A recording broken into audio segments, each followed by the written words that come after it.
नमस्कार दोस्तों, मैं आपके साथ एक आज आध्यात्मिक बात करने वाला हूँ। बात यह है कि भाग्य क्या है। तो सामान्य अर्थ में हम यही समझते हैं कि भाग्य मतलब अपने कर्मों का फल। कृष्ण भगवान ने भगवत गीता ने भी यही बताया है कि अच्छे कर्मों का अच्छा और बुरे कर्मों का बुरा फल देने वाली जीवन रेखा मतलब भाग्य रेखा। महर्षि अरविंद और स्वामी विवेकानंद ने भी अपनी किताब में लिखा है कि अच्छे कर्म का अच्छा और बुरे कर्म का बुरा फल दिए बिना कर्म भाग्य को छोड़ती नहीं, कर्म आत्मा को छोड़ती नहीं है। सॉरी। तो इसका मतलब ये है कि जब इंसान का अच्छे कर्म फल का समय होता है तब दौलत, शोहरत, इज्जत बहुत मिलती है, बहुत जीवन में बहुत ये सब आता है। लेकिन प्रॉब्लम एक है कि ये दौलत, इज्जत और शोहरत आती है वो अहंकार और लालच को लाती है, उसके साथ ही वो आता है। और वो अहंकार और लालच के कारण इंसान के पास जितनी दौलत, शोहरत, इज्जत है उसको वो डबल करने के लग जाता है और उसके कारण वो गलत कार्यों का आश्रय लेता है और गलत काम करने लगता है। और गलत कामों मतलब गलत कर्म करने लगता है और गलत बुरे कर्मों का उत्थान शुरू हो जाता है।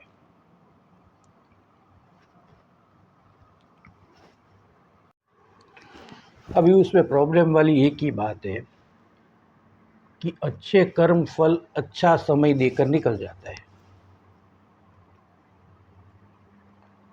और बुरे कर्म का उत्थान शुरू हो जाता है और इंसान को बहुत ही मुसीबत वाली, जिल्लत भरी, खराब जिंदगी गुजर बसर करनी पड़ती है।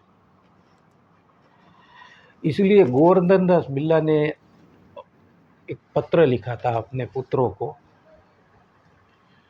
कि ये शोहरत, इज्जत, दौलत, ये सब हमारे पीछे किए गए अच्छे कर्मों का फल है। उसको चालू रखो तो ही तुम ऐसी लंबे समय तक अच्छी ज़िंदगी जी सकोगे। आज भी उसकी बुक में ये पत्र है।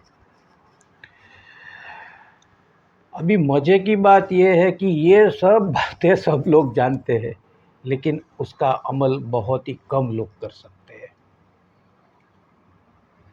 और क्या है कि ये सब अपने साथ ले जाने की होड़ है, जितना है वो सब है। मतलब मेरा समय यही चलने वाला है।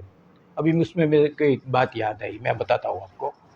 एक बहुत बड़े अमीर सेठ थे, अभी उसकी उम्र भी हो गई थी, तो उसको दिमाग में ये आया कि ये साले इतनी संपत्ति है, इतनी दौलत है और अभी तो हमारा समय तो बहुत ही कम रह गया है, इसको साथ ले जाए तो कैसा है। तो उसने बहुत सोचा। फिर वो एक महात्मा के पास गया और महात्मा को पूछा कि मुझे कोई ऐसा रास्ता दिखाओ कि मैं मेरी ये सब दौलत, संपत्ति साथ ले जा सकूं। महात्मा ने बहुत सोचा, लेकिन उसके दिमाग में कुछ नहीं आया कि ये तो कैसे संभव हो सकता है।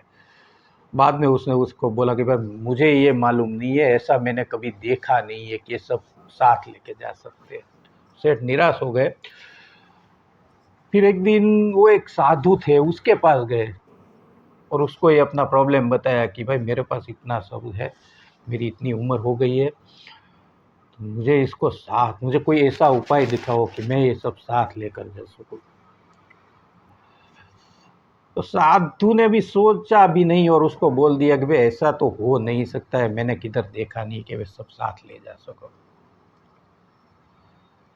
फिर सेठ को ऐसा लगा कि साला भी ये क्या होगा। फिर उसने एक बार एक मजदूर उसके घर पे काम करने आया था, तो उसको दिमाग में यही घूमता था, तो उसको उसने पूछ लिया कि भाई तेरे पास कोई ऐसा उपाय है।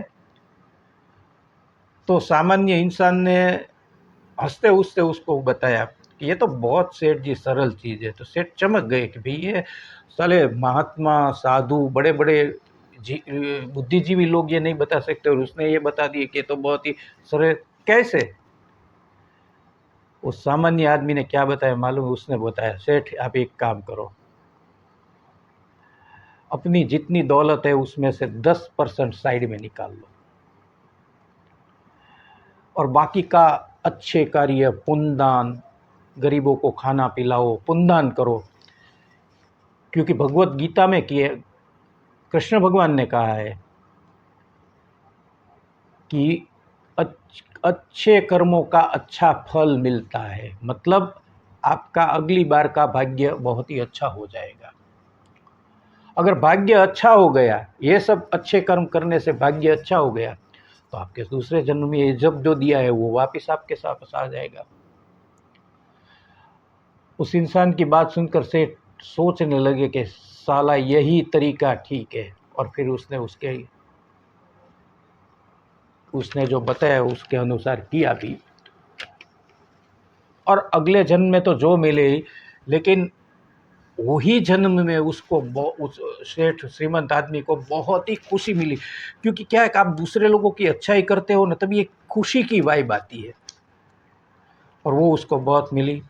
वो सुखी हुए, उस जीवन में भी सुखी हुए, बाद में तो अच्छा ही हुआ होगा, क्योंकि अच्छे कर्मों का अच्छा फल मिलता है। अभी देखो, मैं इसका कोई ये आध्यात्मिक में मास्टर नहीं हूँ, लेकिन मैं जितना बांटता हूँ, जितना देखता हूँ, उसके ऊपर से आपके साथ मैंने ये डिस्कशन किया है। भूल चूक में माफ़ करना। वीडियो को अच्छा लगे तो लाइक करना और सब्सक्राइब ज़रूर करना। नमस्कार।